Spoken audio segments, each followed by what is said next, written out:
Welcome to the RE Podcast, the first dedicated RE podcast for students and teachers. Season 4, Episode 4. My name is Louisa Jones-Smith and this is the RE Podcast, the podcast for those of you who think RE is boring, which it is, and I'll prove it to you.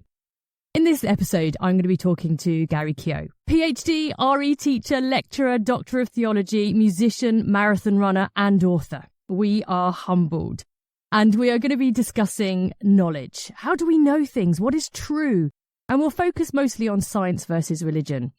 In a world of fake news accusations, RE specialists have such an important role in teaching our young children how to decipher truth. So I hope you find this chat helpful. So Gary, welcome to the RE podcast. Thanks so much for having me. Can I just ask before we start, what was your doctorate on? So you've got a PhD in theology. What was it on? Yeah, so my doctorate was on basically philosophy of religion, but my thesis focused on the evolution of ethics. So it was kind of comparing socio-biological ideas about where ethics come from with religious conceptions of where ethics come from, which is essentially God. And, that was one of the big sticking points, I think, for science and religion was when, religion could always kind of say that, well, morality is our remit and science can't touch that. But when these concepts of sociobiology kind of came along in the 20th century, when people kind of produced pretty good ideas about how morality could evolve naturally, that kind of started to encroach upon religious territory in a sense. So it was a kind of a specific element of the religion-science debate. And that's certainly something we're going to pick up later in the interview, I think. So let's start. So in a culture of fake news accusations, how can we judge whether something is true or not? What different ways are there of knowing things? What different types of knowledge are there? Well, in terms of different types of knowledge, I suppose academics would generally say there's two main schools of thought that, get traced back to Plato and Aristotle. So Plato being a rationalist, the idea that we obtain knowledge through reason, through logical thinking. Whereas Aristotle as an empiricist, focusing more on empirical knowledge, things that we can see, things that we can touch, things that we can experiment. So Aristotle's idea of empiricism, kind of, a foundational philosophy of science, I always think. Every time I read Aristotle, I always kind of think, well, this is basically what science is all about. And, that's been very useful, it's been very effective, particularly over the last kind of 4 to 5 centuries, where since the scientific revolutions and led to things like technology and experiments and explosion of knowledge, essentially. Whereas the rationalist Plato and his kind of followers would always kind of be a little bit skeptical about that and just kind of hold off and, think that because our senses can often deceive us, we need to be a little bit more skeptical about that type of empirical knowledge. And so they're your main schools of thought in terms of how we know things. But in terms of how we can be sure of things, that's a slightly different question, which, there are flaws in any approach. And, there are many philosophers who say, like Descartes, we can't be sure of anything except for our own existence. So I think philosophers, religious scholars should always maintain a kind of healthy skepticism of knowing anything, I suppose.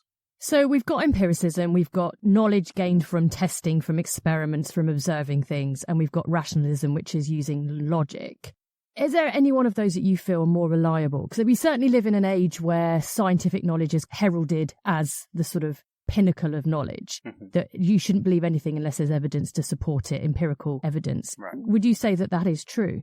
Yes, which is often people find that strange as a religious scholar and a theologian, that's my approach. But the way I validate that, it's almost what I would call a Swiss cheese approach, okay? So Plato was right. We can't be sure about, things that we see and touch and feel. So our first encounter with the world, we need to be a little bit skeptical about, and we need to be hesitant about fully accepting that as true. But what science and scientific experimentation can do is actually yield results that impact how we experience and feel the world. So we can do an experiment which, causes something to heat up, for example, right? And we can feel that.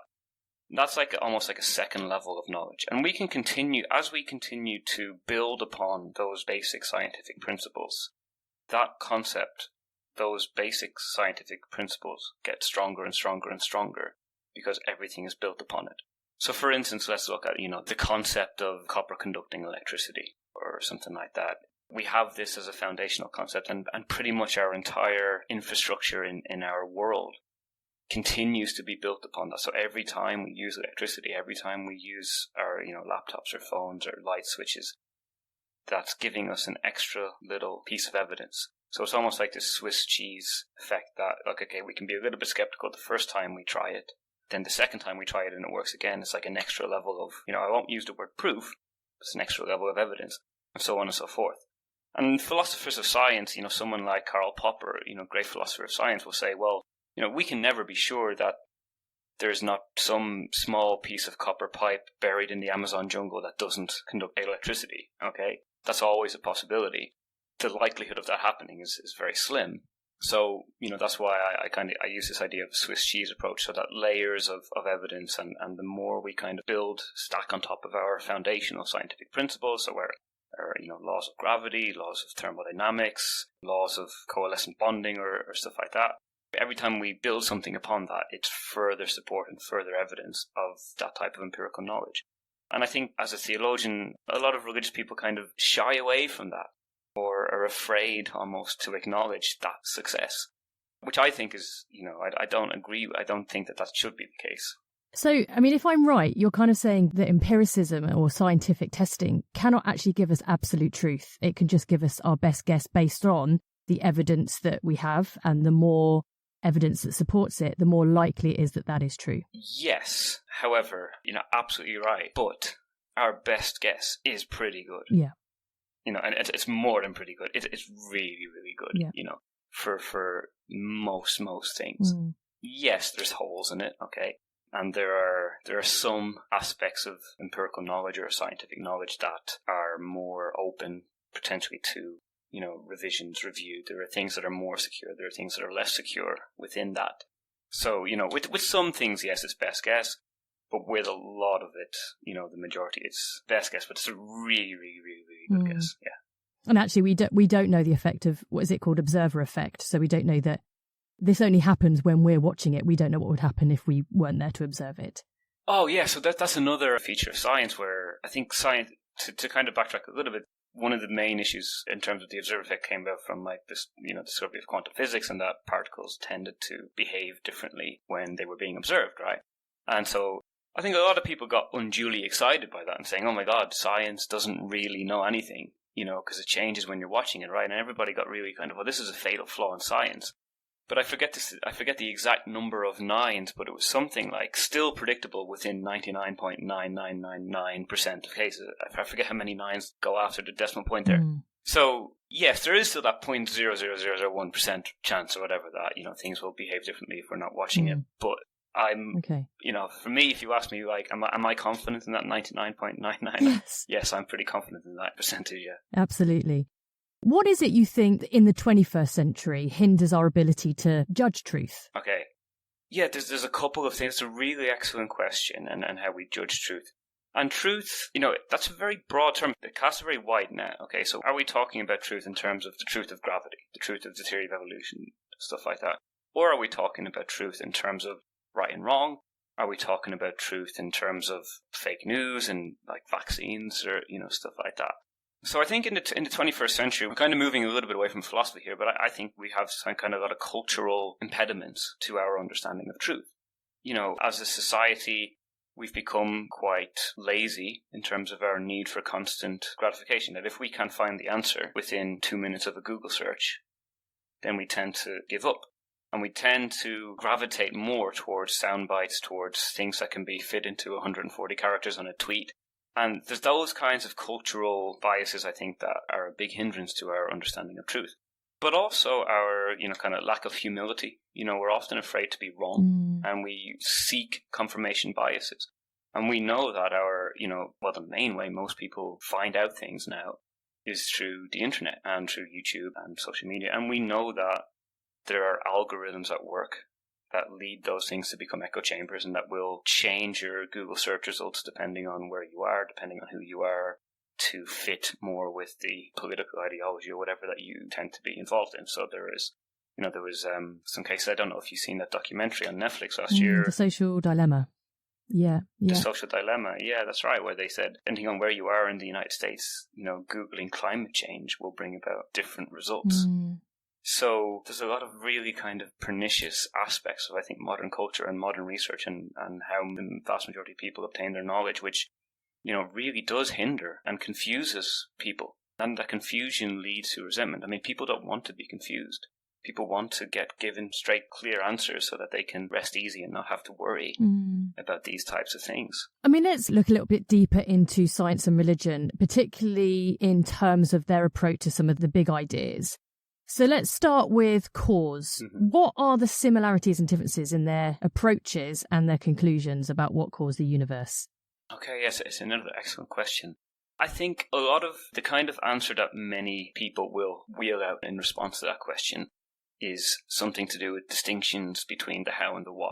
That religion is concerned with the why. Why does the universe exist? Why do things happen? Why are we here? Whereas science is concerned with how. Okay. And, there's definitely an element of truth to that, but I think that's far too simplistic of a view. Okay.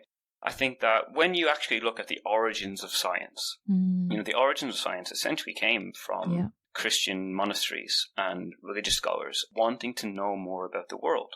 And our modern ideas, we put up walls between academic disciplines, whether it's science, and even within science get delineated further into biology and physics, and then we have philosophy, and then we have religion, and then we have English literature and psychology and sociology, and et cetera, et cetera.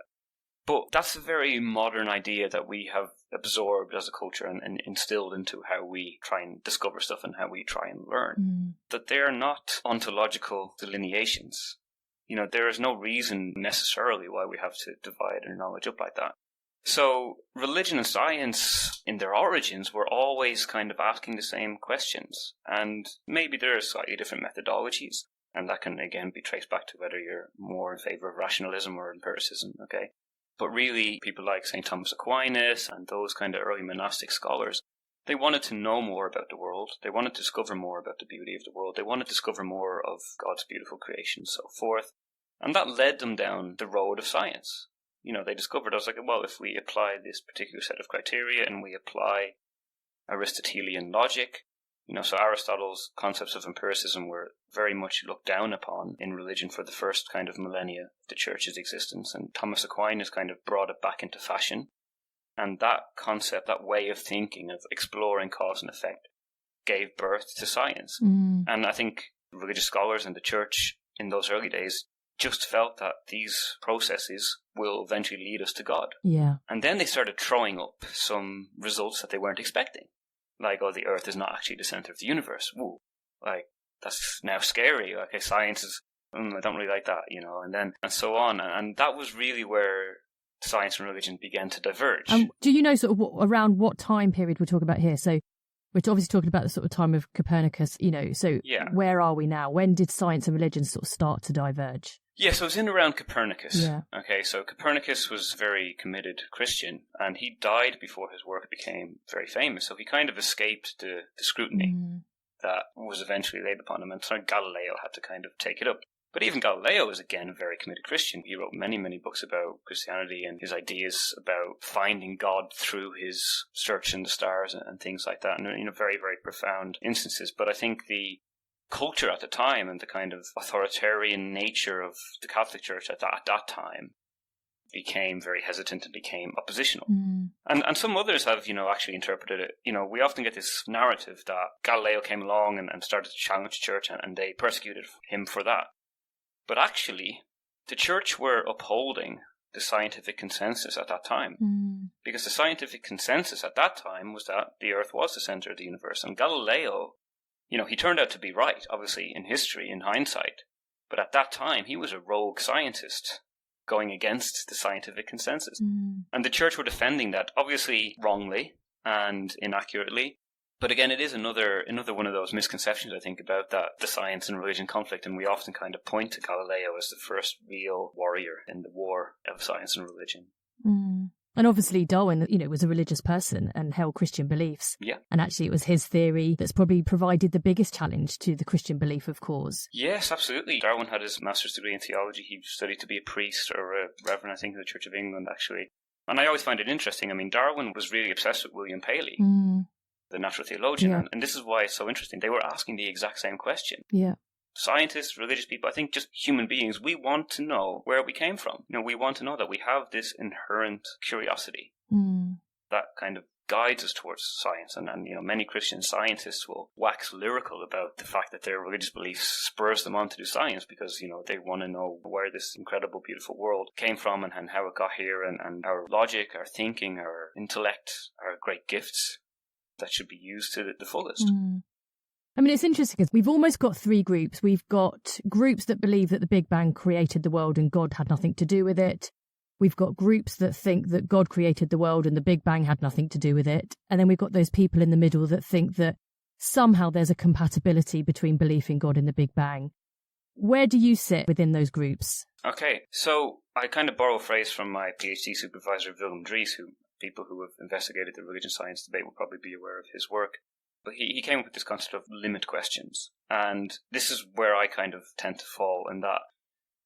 Within the world, within the universe, science works and works perfectly. But there's always these questions of the kind of impossibility of science explaining itself. So, there's a wonderful quote from Albert Einstein, who said, it was in German, but it was roughly, the most incomprehensible fact about the universe is the fact that it is comprehensible. Yeah. There is no clear reason why physics work.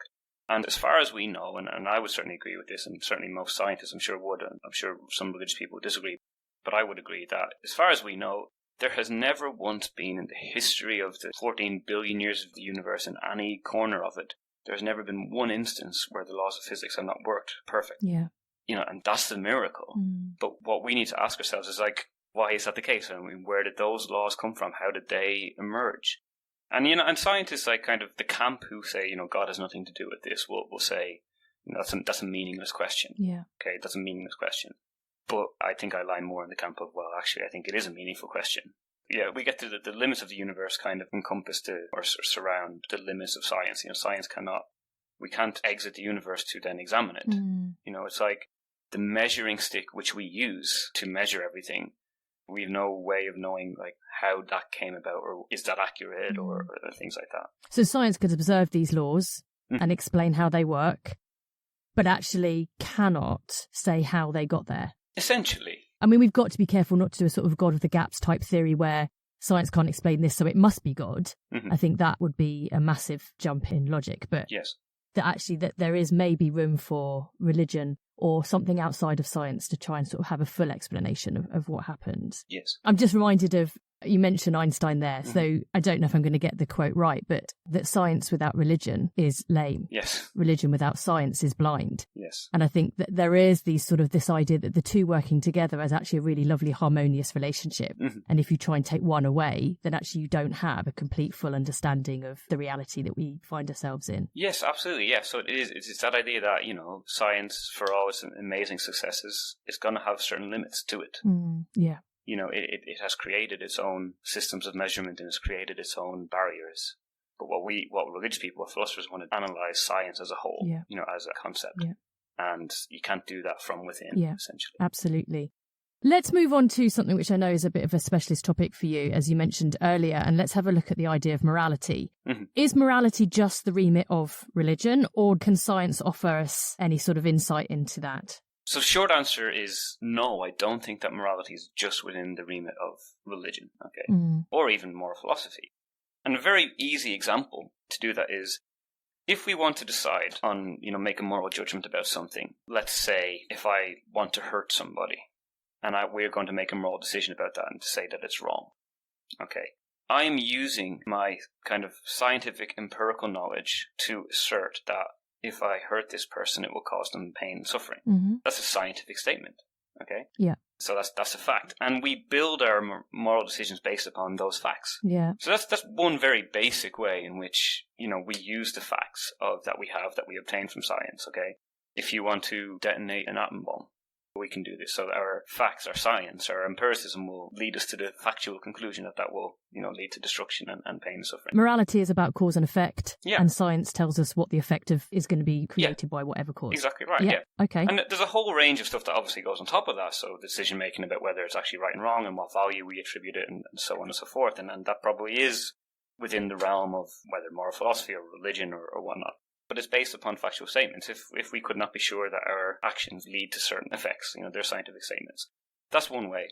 But another way is this issue of where morality comes from. Why do we have moral compulsions? Mm-hmm. And, many theologians were always able to kind of quite easily get on board with religion and science working together in terms of the Big Bang and that kind of stuff. But when it comes to morality, it gets a little bit trickier.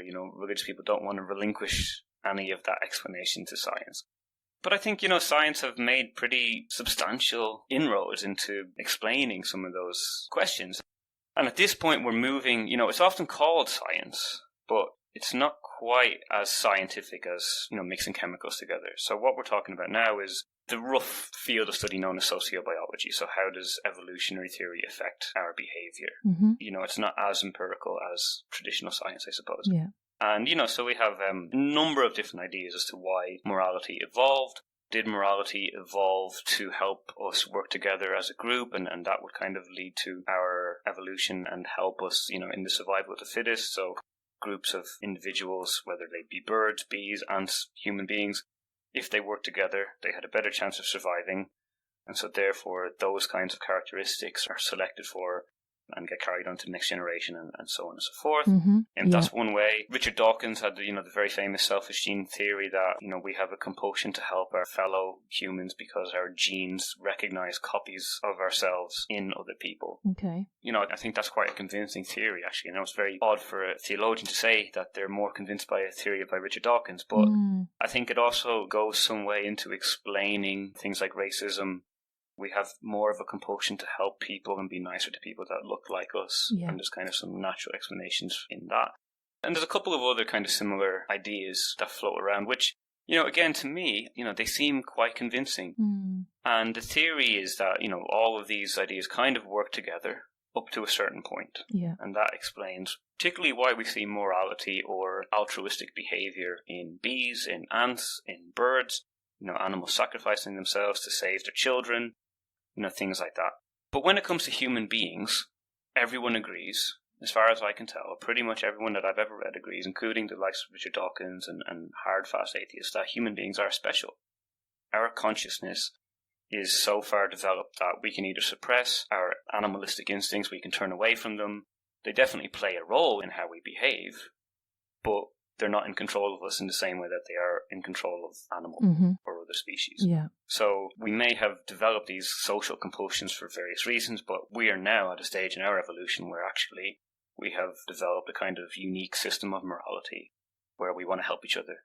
Yeah. Can I just throw something in, which is the Euthyphro dilemma? Mm-hmm. So this is kind of looking at morality in terms of, does God say things are right or wrong because they are right and wrong, or are they right and wrong because God has said them? Have you got any thoughts on that? Yeah, it's a great question. I think I would, and I apologize if I sound like I'm avoiding the question. I don't mean to do that, but my kind of Catholic upbringing, Catholic education will take over here, and I'll revert back to Thomas Aquinas and his concept of natural law. That our understanding of right and wrong is forever diminished or clouded. We can never answer that question because we are here on Earth and we are in an imperfect state and so on. So the answer is essentially we don't know. Okay. Because we don't have full access to that information. Yeah. If we had full access to that kind of information about right and wrong, we would much less often disagree about things. So it's almost Plato's cave analogy, isn't it? In that actually what we're seeing is shadows of reality. Yes, yeah, absolutely. And that there are perfect forms. So there's perfect forms of morality. Yes. We just don't have access to that information and we're seeing imperfect forms of morality. Yeah. Therefore, we can't understand it fully. Absolutely, yes. Yeah. Let's move on to meaning of life. So it's a question that has sort of haunted humans through most of our history, is why we're here and what's the purpose of life. For religious people, for people that believe in God, then actually the answer is quite simple. Does science have anything to add to this debate? Again, I think yes. I think part of the purpose of science the meaning of life is to find out more about it. Yeah. And whether that leads us into a kind of nihilistic idea, okay, the main difference here is that religion has a kind of ontological or noumenal idea of meaning. There is a very clear meaning, whereas science, the meaning that it provides may be more subjective. They may say that there's no fundamental ontological reason for existence, but we have kind of developed our own based on wanting to know more about the universe, right? So there is going to be differences, and that being one of the key ones. But yeah, I think for many scientists, learning more about the world and, most of the improvements, I would say that, we get or we develop as a species come from science. Eradicating diseases or learning to be healthier or prolonging lifespan, helping each other, learning to grow food more efficiently.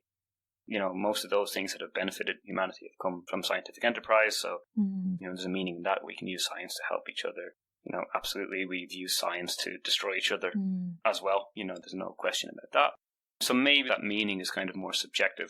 And why I really like to listen and read religious scientists, because they always land right in the middle of that. Okay, so they always land in, I'm thinking of people like Francis Collins, who directed the Human Genome Project and stuff, who, write very eloquently about how his study of genetics and seeing how all the little bits and tiny molecules of our bodies and of nature interact with each other, they provide a new level of beauty and wonder that the kind of Christian sensibilities or the religious sensibilities can take hold of. And, yes, we are here to worship that, and look how amazing it is. It's more amazing than we ever knew, 200 years ago. So it almost feels that there's a sort of a consistency to all of those ideas, which is it's about improving, about getting better. So whether that's getting better in our relationship with God or getting better in our knowledge and understanding of the world or getting better at how we do things, that maybe there is a sort of a generic idea that the purpose of life is to improve.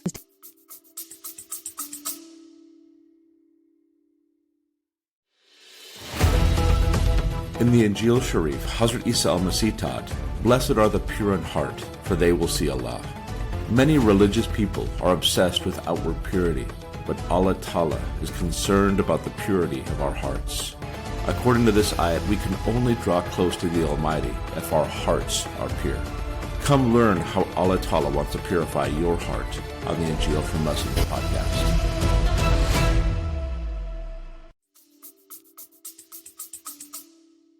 Yeah, I think that's quite interesting. Yes, it's a fairly interesting interpretation. I mean, I hadn't actually realised that until you've just pointed it out. But I suppose, if you go back to the ideas of the Gospels, and for me, when you read the Gospels, the core idea for Christianity is we get better by helping people that need help, right? And we go back to the Beatitudes and blessed are the poor and the meek and those who thirst for righteousness.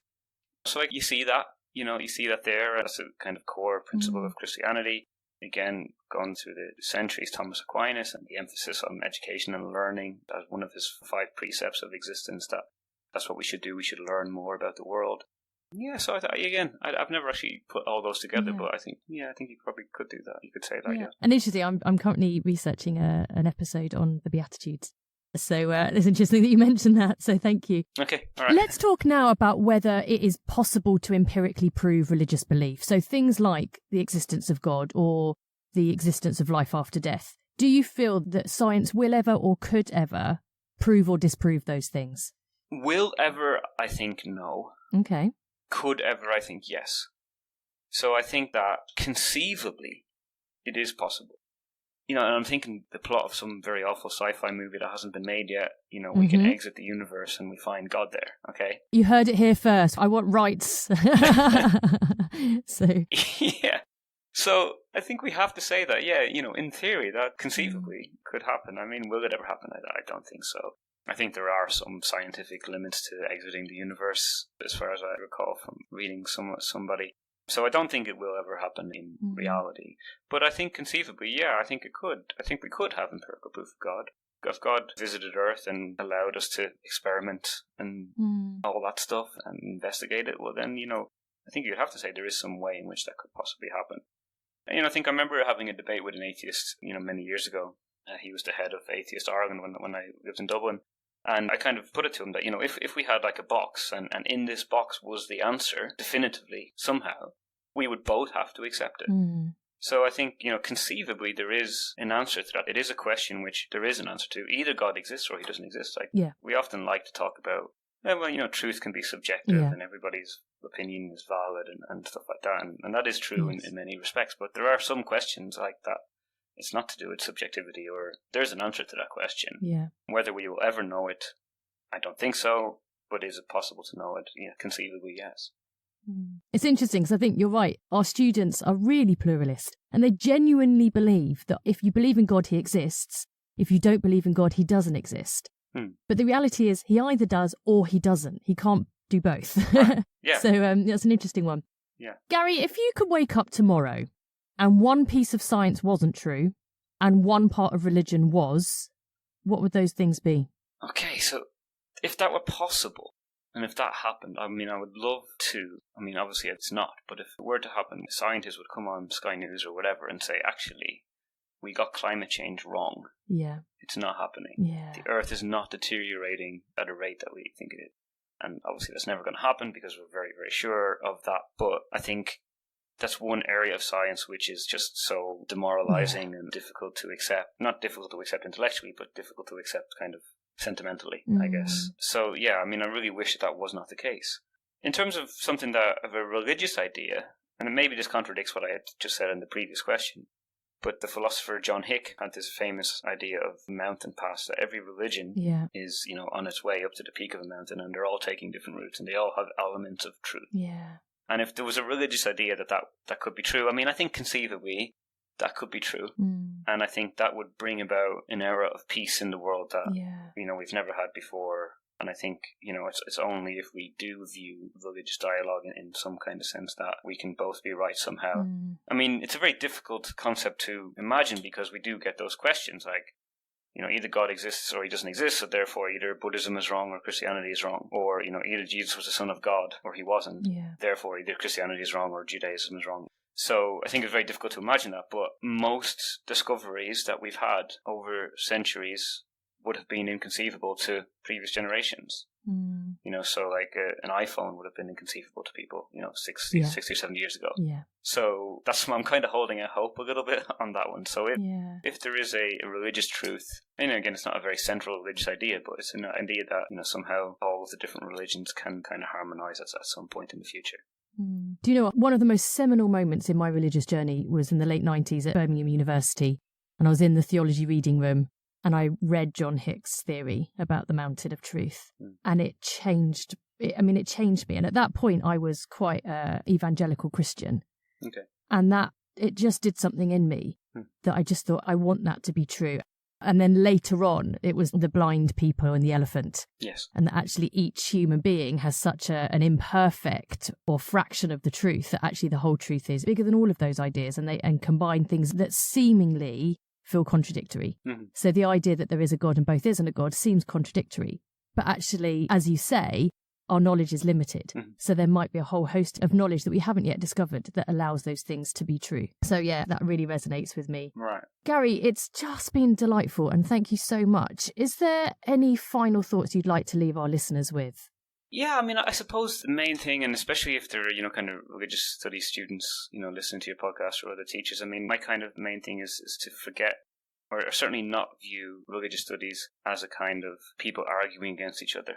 To realize that, all of these scholars that you read, although they may have contradictory ideas and we get quite passionate about those things, we're all on the same path. We're all in the same boat. We all want to know what's true. Like I described with that debate that I had with an atheist, like, there are answers to these questions and that we don't know. And, we need to be humble. We need to realize that we may be wrong. We need to realize that these people who are arguing against our most deeply held beliefs may be right and we may be wrong. Yeah. And to try and, not hold your beliefs or your philosophical ideas too tightly. Yeah. I think for me that's the difference between religious scholarship and, religious devotion. Yeah. Because they can be quite different things. Yeah, be humble and listen to other people and, listen to science because it's awesome and listen to philosophy because it's awesome and listen to religion because, it's awesome too and they have great ideas and you're not going to like all of them, but, open up to, accept everything or read everything, be a sponge, absorb it. It's a lifelong journey. I remember, when I applied for my master's originally, I went to an interview and we had an interview and stuff. They asked me why I wanted to study theology. And I said, well, I started from school because I wanted to find answers to some questions. And when I finished my degree, I had more questions than answers. Yeah. And when I finished my master's, I had even more questions than that. And when I finished my doctorate, I had even more questions. Yes. And so I don't think you ever get to the end of that journey. No. But yeah, so be aware of that. And that's my message to students at the moment, I think. Wonderful. And Gary, if people want to connect with you, what's the best way of doing that? Yeah, well, I'm on the Twitter. G_Keogh is my Twitter handle. I'm a teacher at All Hallows Catholic College in Macclesfield. You can contact me there as well. if you want to get in touch. Brilliant. And we can put a link to your books as well in the show notes. Is your thesis available for public consumption? It is. If anybody wants to inflict that upon themselves, they can.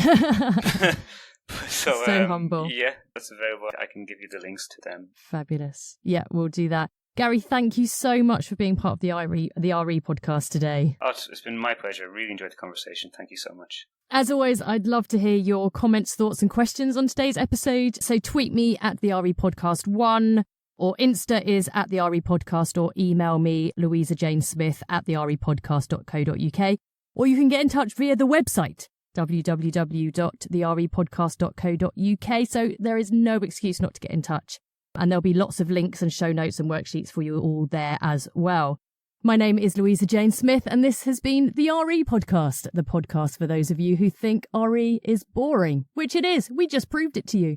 But thank you so much for letting us bore the life out of you.